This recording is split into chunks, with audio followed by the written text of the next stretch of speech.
엔화 가치가 하락하는 것은 산업 경쟁력을 향상시키지 않은 일본 경제의 약한 모습을 드러낸 것이다. 14일 일본 니혼 게이자의 신문이 일본 엔화 가치 하락에 대해 이같이 분석했습니다. 엔달러 환율은 13일 도쿄 외환시장에서 한때 135엔 초반까지 오르는 등 일본이 금융위기에 빠졌던 1998년 10월 이후 약 24년 만에 최저치를 보였습니다. 14일 엔달러 환율은 엔화 가치 하락에 대해 일본 정부가 공개적으로 우려를 드러내면서 134엔대에 머물고 있지만 언제든 다시 135엔 이상으로 오를 수 있다는 전망이 많았습니다. 미국과 일본의 금리 차이로 엔화 가치가 하락하고 있지만 더 근본적인 원인으로는 일본의 산업 경쟁력에 뒤처진 게 문제라며 반성론이 나오기 시작했습니다. 외환 시장에서 달러를 사들이고 엔화를 파는 일이 늘어난 데는 세계 선진국 가운데 일본만 초저금리를 유지하고 있기 때문입니다. 아베 신조 전 총리의 2차 집권이 시작된 2012년 12월부터 현재까지 진행 중인 아베노믹스의 핵심은 초저금리를 바탕으로 한 대규모 돈풀기입니다.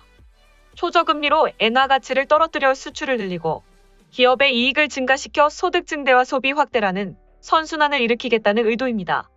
일본 중앙은행인 일본은행이 계속되는 엔화 가치 하락에도 금리를 올리지 않는 데는 코로나19 확산 후 경기 회복 불씨를 꺼뜨려서는 안 된다는 이유에서입니다. 일본 정부와 일본은행의 생각만큼 경제가 엔화 가치 하락 효과가 크지 않다는 게 문제입니다. 일본 내각부에 따르면 일본 제조업의 해외 생산 비율은 1998년 10%에서 2020년 22%로 2배 이상 늘었습니다. 해외에서 직접 만들어 팔기 때문에 엔화를 벌어들일 일이 줄어들었다는 이야기입니다. PC 등 전자기기 수출은 1998년 7천억 엔을 넘었지만 2021년 2조 엔 이상 수입 초과 상태가 됐습니다. 기술 개발에 밀려 첨단 기기를 들여오는 상황으로 전락했습니다. 이 신문은 엔화 가치 하락의 이점을 살리기 위해서는 장기적 시점에 입각해 산업 경쟁력을 강화하는 방안을 만들어야 한다고 지적했습니다. 일본 정부와 일본은행의 또 다른 오판은 엔화 가치 하락의 피해가 중소기업에 전가되고 있다는 점입니다. 일본의 정보 분석업체인 데이코쿠 데이터뱅크에 따르면 지난달 일본의 기업 도산 건수는 517건으로 지난해 같은 달보다 12.1% 증가했습니다. 이 수치가 늘어난 것은 2020년 7월 이후 1년 10개월 만입니다. 도산 업체 대부분이 중소기업입니다. 저렴한 상품만 파는 백엔, 쇼비나 목욕탕, 세탁소 등 중소 영세 업체들의 폐업이 눈에 띄게 늘고 있습니다. 도쿄에서 백엔 숍 9곳을 운영하는 프로디아는 누리집에 이달 1일부터 매장 전부 폐점한다고 알렸습니다. 16년 동안 도쿄 bunkyō고에서 프로디아의 점포를 운영한 점장은 아사히 신문에 올해 들어 업체들의 가격 인상이 잇따르면서 대부분의 상품 가격이 올랐다. 이런 일은 지금까지 없었다고 말했습니다. 100엔으로 팔 수 없는 지경에 이른 것입니다. 기업 도산 건수는 전년 동월 대비 기준으로 1년 10개월 만에 증가한 것입니다. 미쓰비시 UFJ 리서치 컨설팅의 후지타 준페이 연구원은 아사히 신문에 중소기업은 대기업에 비해 엔화 약세에 따른 수입 비용 증가에 영향을 받기 쉬운데 제품 가격을 올릴 수밖에 없지만 그러면서도 매출을 늘릴 수 있는지가 문제라고 지적했습니다. 일본 정부도 엔저의 문제점을 알고 있지만 통화 확장 정책을 고수하겠다는 태도를 보이고 있습니다. 스즈키의 슈니치 재무상은 이날 가게 후 기자회견에서 최근 외환 시장에서 급속한 엔화 약세가 이어지고 있어 우려된다고 말하는데 그쳤습니다. 원유, 곡물 등 세계적인 원자재 가격 급등에다 엔저까지 겹치면서 일본 중소 영세 기업과 가게가 직격탄을 맞고 있습니다. 도쿄 외환 시장에서 엔화 가치는 13일 한때 달러당 135.2엔 부근까지 하락해 1998년 이래 24년 만에 최저 수준을 기록했습니다. 14일 오후 3시 29분 기준 달러당 134.5에 거래됐습니다.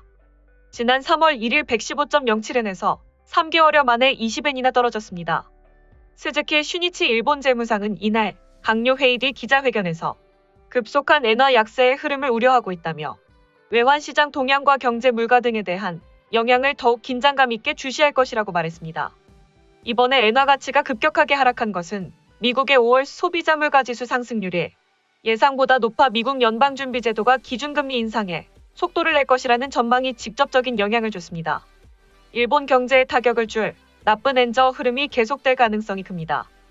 미국은 인플레이션에 맞서 금리 인상에 나서고 있지만 일본은 제로금리 정책을 고수하고 있기 때문입니다.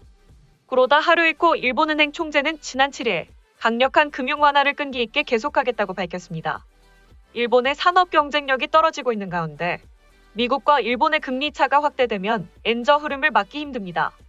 이에 대해 정치 전문가들은 일본 침몰 원인은 한국의 경제 타격 극복 사례를 외면했기 때문이라는 것이 일본 내 경제 전문가들의 분석이라며, 일본 정부에서는 이제 와서 한국에 도움을 청하고 있는데 한국 정부는 마음을 돌릴 생각이 전혀 없어 보인다. 기시다 총리도 지금 부담이 걷잡을 수 없이 커져 곧 스스로 내려올 것으로 보인다고 분석했습니다. 다음은 해당 소식을 접한 일본 네티즌들의 반응입니다. 경기 대책은 필요 없고 재정 규율 건전화에 주력해야 한다는 방향이지만 그렇게 쉽게 소비는 회복되지 않을 것 같네요. 인플레이션은 받아들여지지 않고 있거든요. 소비의 마중물이 되는 정책이 필요하지 않을까요? 코로나19 사태로 상처 입은 중소기업들은 아직도 고통스러운 상태라고 생각합니다. 기시다 씨는 선거 전이 되면 듣기 좋은 말을 해서 유권자를 속입니다. 총재 선거 때도 2020년에 소득 배증 계획, 국민의 목소리에 귀를 기울인다, 신자유주의와의 결별 등 귀에 박히는 말만 공약으로 되어 있었습니다. 하지만 모두 실행되고 있지 않습니다. 게다가 새로운 자본주의에 이르러서는 아직도 그 내용이 분명치 않고요. 약속을 지키지 않는 전형적인 말만 하는 정치인이라고 할 수 있습니다. 그는 이번 참의원을 무난히 뚫고 재무성의 지도 아래 다음 선거까지 3년간 소비세를 비롯해 금융소득과세, 증세하기 위한 준비를 착착 실시하고 있는 것 같습니다.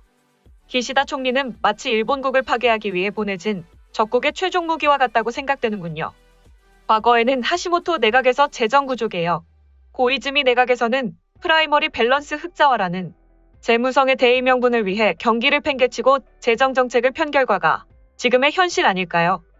그것을 시정하기 위해서 최근 10년 정도는 원화 정책을 실시해왔지만 바뀐 게 없는 것 같습니다. 확실히 미디어는 재무성의 홍보기관이라고 생각한다.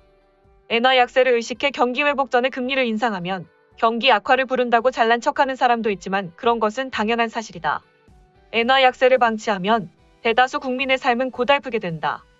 이 페이스의 엔화 약세를 방치하면 엔화 약세에 따른 경비 증가에 대응하지 못하고 폐업, 도산하는 사업자가 늘어나게 될 것이다.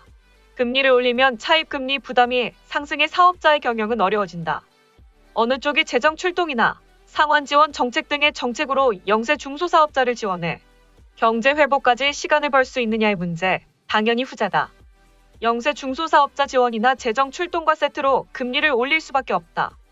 첫째, 화살의 금융완화는 제동을 걸어야 할지 모르지만 둘째, 셋째의 기동적인 재정정책이라든지 민간 투자를 환기하는 성장 전략이라는 것은 별개로 아베 시대든 기시다 씨 시대든 상관없이 보편적으로 해야 할 일이다. 정부가 재해 대책용 공공사업 등의 재정 지출을 해 민간의 수요를 환기시키는 것이 경제 성장으로 이어지는 것에 아베노믹스의 부활 등이라고 말하는 것이 이상하다.